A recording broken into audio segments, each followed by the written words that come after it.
Son günlər sosial şəbəkələrdə bu tip videolar geniş yayılıb. Belə ki, süni intellekt vasitəsilə vəfat etmiş insanların dirilməsi səhnələri yaradılaraq izləyicilərə təqdim olunur. Videolarda isə bu cür bənzər görüntülərin sifariş əsasında hazırlandığı da qeyd edilir.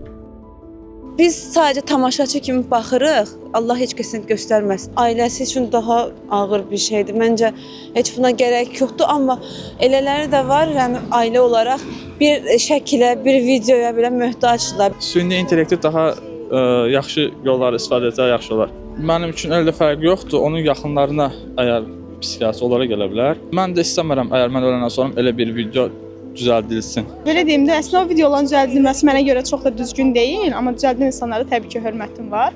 Sadəcə o insanların yenidən yaranması biraz qorxucu gəlir mənə görə. Amma insanlar var ki, ondan təsəlli alırlar və buna da bir şey deyə bilmərik. Kimin videosunu görmüsünüz sosial şəbəkədə? Çox adamların, heç tanımadıqlarım adamların da aktrisalardan gördüm, belə də bir neçə. Vallahi pis oldum da, sirf döydüm, elə bildim köhnə lehdi, sonra başa düşdüm ki, belə düzüb qoşurlar, xoşuma gəlmədi. Elə insanlar var ki, ölməyə qəbul olunmur yaxınının, ona görə videolar hazırlayır və paylaşır. Yəni onlara pis təsir edir, amma yəni cəmaət də baxır, yəni onlardan götürür, düzəldir onlar da. Yəni istər-istəməz ondan pis təsir eləyər. Yəni insanı həqiqətən psixoloji mənada çox sarsır. Dinimizdə də var ki, ölüyə hörmət. Adətən ölənin arxasınca danışmazlar belə. Yəni o ki qaldı onu o şəkildə, yəni o cür videonu hazırlamaq. Yəni onu sevənlərə nə qədər böyük hörmətsizlikdir. İlahiyyatçı Ağa Hacıbəyli deyir ki, bu cür videoların hazırlanması doğru deyil. Onun sözlərinə görə dirilərə necə hörmət göstərilirsə, ölülərə də eyni hörmət və ehtiramla yanaşılmalıdır. Süni intellekt həyatımızın demək olar ki, dörd bir tərəfinə daxil olub. Bu azmış kimi artıq qəbirlərin içərisində daxil olur və vəfat etmiş insanlara sanki qiyamət hadisəsini yaşadır. Ümumiyyətlə, İslam dinində diriyə ümumiyyətlə nə qədər hörmət varsa, ölüyə də o qədər hörmət var. Yəni, insanın ölməyi o hörməti aradan qaldırmaz. Ümumiyyətlə, qəbir toxunmazdır. Dinimiz qəbirə toxunmağı yasaqlayıb. Hətta bunu haram kəlməsi ilə ehtiva edib. Siz bu cür səhnələr, qəbirlərin, məzarların açılması, ulduzların tökülməsi, dağların çöküşü əslində qiyamət vaqiəsinin ortaya çıxması hadisəsidir. Quran-ı Kərim çox ayələrində bu hadisələrdən bəhs eləyir. Yəni, bu kimi hallar hiləgərliyin, bəlkə də şərlatanlığın və şeytançılığın bir üsuludur. Hər halda amma texnologiya öz işini görür, qarşısını almaq mümkün deyil.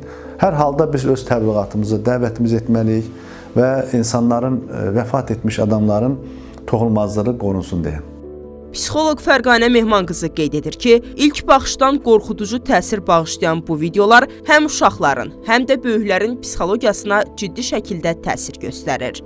Ümumiyyətlə, biz mental dəyərlərə, mənəvi dəyərlərə həmişə arxalanan milləti və burada görürük ki, artıq mənəvi dəyərlərdə sarsılma gedir. Nəzərə alsaq ki, psixoloji həssas insanlar var və o insanlar bu videoları görəndə nə qədər sarsıntı keçirdirlər. Eləcə də onların yaxınları. Belə şeylərin qarşısı əvvəldən alınmalıdır ki, insan psixologiyasına zərər vurmasın. Təbii ki, onların qohumları, sevdiyi insanlar bundan psixoloji sarsıntı keçirdirlər, amma bunun qarşısını ala bilmirlər deyənə artıq daha çox travmaları gətirib çıxardır. Təbii ki, biz qorxulu filmlərə baxanda görürsünüz, orada yaş həddi var, psixohəssas insanlara qarşı əvvəldən, öncədən xəbərdarlıq var. Və biz sosial şəbəkədə gəzəndə orada sosial şəbəkədə bizə əvvəldən təlimatlandırılmır ki, belə bir video çıxacaq qabağına. Ona görə də həssas insanlara daha çox travma verir və onlar daha çox özünə qapana bilərlər və bu gün kəkələmə hala bilirsiniz, nitq problemləri artıb, nitq problemlərin gətirə bilər artıqlaması ilə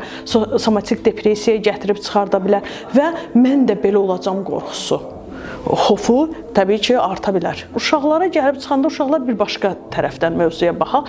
Biz uşaqlara bilirik ki, ölüm faktorunu, ölümü necə etap aşılayırıq. Və belə videoların ani qəfildən onların önünə çıxmağı artıq onlarda təbii ki, psixoloji problemlər, şəxsiyyətində problem yarada bilər. Bu tiplə videoları həm tələb eləyənlər, həm də təklif eləyənlərdən xahiş edirik. Belə videolarla psixohəssas insanlara, uşaqlara, yaşlılara, hansı ki, cavan yaşda yaşda sevdiklərini itiriblər və yaxud da hər hansı bir bağlılıqları, mənəvi bağlılıqları qalan sevdiyi insanlara qarşı bunu etməsinlər. Niyə? Çünki hər kəs istərsə də istəməsə öz sevdiyi insan, öz rəhmətə getdiyi insan olmasa da belə rəhmətə getmiş insanı görəndə elə bir videoda özünkünü də təsəvvür edir və öz sevdiyi də yadına düşür. Özünün itirdiyi əzizləri də yadına düşür və bu təbii ki, onda psixoloji problem yarada bilir.